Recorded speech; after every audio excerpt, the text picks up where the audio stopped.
Hello students, my self Prem Yadav, your commerce teacher. आज हम पढ़ेंगे हमारा subject business study. Business study subject आपके लिए बिल्कुल नया रहेगा क्योंकि 10th तक आपने ये सब्जेक्ट देखा ही नहीं है।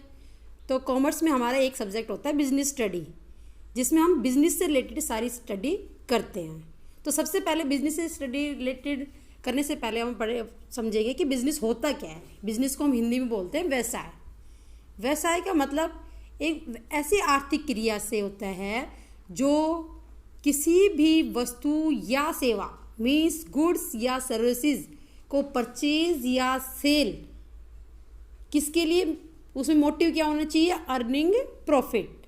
मेन मोटिव मतलब कि लाभ कमाने के उद्देश्य से हम किसी भी वस्तु या सेवा को परचेज या सेल करते हैं तो उसे हम बोलते हैं बिजनेस। जिसमें हम प्रॉफिट अर्न करने के लिए उसको कोई गुड्स और सर्विसेज को सेल या परचेज नहीं कर रहे हैं तो वो बिजनेस के अंतर्गत नहीं आएगी। तो यहाँ पर हमें लास्टली क्या समझ में आया कि व्यवसाय वो एक आर्थिक क्रिया है जिसमें किसी भी वस्तु या सेवा को लाभ कमाने के उद्देश्य से, मेन इज लाभ कमाने के उद्देश्य से। इसमें डूडल कहाँ से होएगा, आपने वहाँ से बोल दिया। एक मिनट।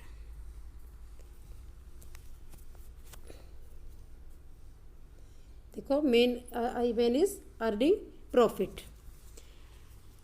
ठीक है, तो next topic is characteristics of business. Characteristics of business में हम देखेंगे कि एक बिजनेस को होने के लिए उसमें क्या क्या विशेषताएं होना जरूरी है। तो सबसे पहले, जैसे मैं पहले ही बता चुकी हूँ, सबसे फर्स्ट हम देखेंगे an economic activity. An economic activity means उसमें क्या होना चाहिए, आर्थिक क्रिया होनी चाहिए।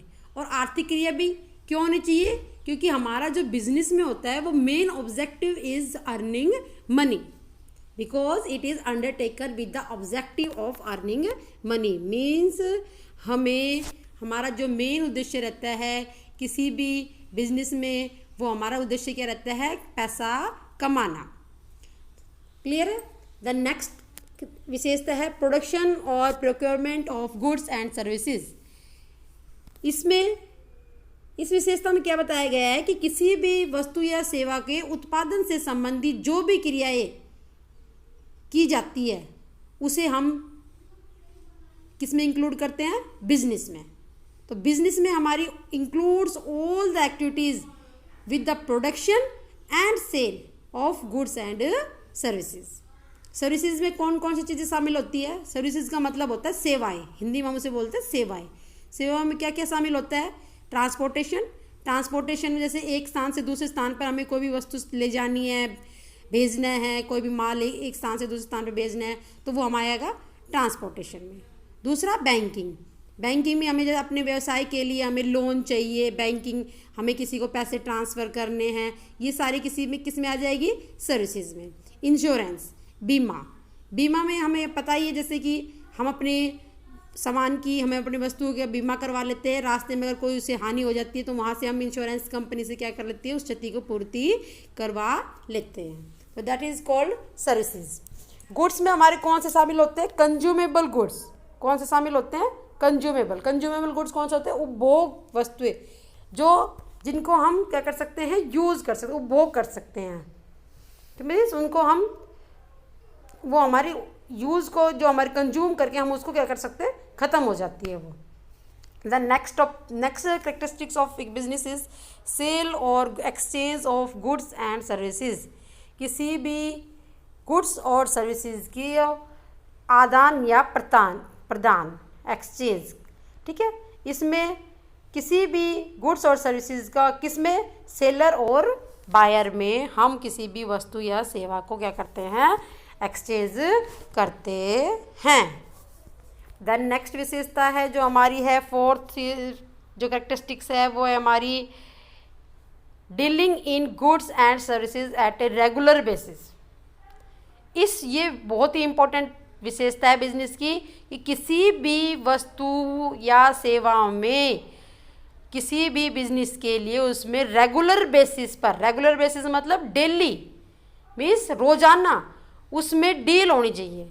क्योंकि किसी भी व्यवसाय के लिए रेगुलेटरी ऑफ डीलिंग और एक्सचेंज ऑफ गुड्स और सर्विसेज होना ज़रूरी है, क्योंकि एक सिंगल ट्रांजैक्शन से कोई भी अगर सिंगल ट्रांजैक्शन कोई भी सेल या परचेज हम करते हैं तो वो बिजनेस नहीं कहलाता। सिंगल ट्रांजैक्शन का मतलब कि अगर हमने किसी को, मान लो एक बार कोई हमें, अभी हमारे यहाँ कोई भी वस्तु हमें उत्पादन हुई कि हमारे घर में फालतू है तो हमने किसी को दे दी और उसके बदले में उसने हमें कुछ दे दिया, तो वो चीज़ बिजनेस में नहीं आएगी, वो हम कभी कभार करते हैं। लेकिन जो वस्तु हम बनाते हैं, जिनका हम प्रोडक्शन करते हैं, जिनको हम डेली बेसिस पर जिनको हम सेल या परचेज करते हैं, वो चीज़ें हमारी बिजनेस के अंतर्गत शामिल होगी। Next characteristics is profit earning. बहुत ही main characteristics of business is profit earning. कोई भी बिजनेस जो है किसके लिए किया जाता है? Main objective is earn profit. A business can not survive without making profit. कोई भी बिजनेस बिना प्रॉफिट के कमाए या विदाउट मेकिंग प्रॉफिट के हमारा बिजनेस हम लंबे समय तक नहीं चल सकता, क्योंकि घर से हम कब तक पूंजी लगाएंगे। इसलिए हम किसी भी बिजनेस के लंबे समय तक जीवित रहने के लिए उसमें प्रॉफिट का अर्न होना, लाभ होना बहुत ही ज़्यादा ज़रूरी है। The next is 6th point, uncertainty of return.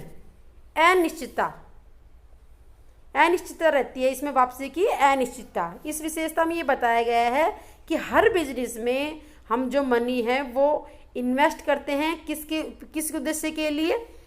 किसके लिए? लाभ कमाने के उद्देश्य के लिए। लेकिन ऐसा ज़रूरी नहीं है कि हमेशा ही हमें लाभ हो, तो क्योंकि जो बिजनेस होता है वो अनिश्चित होता है, बिजनेस में जो रिटर्न होती है वो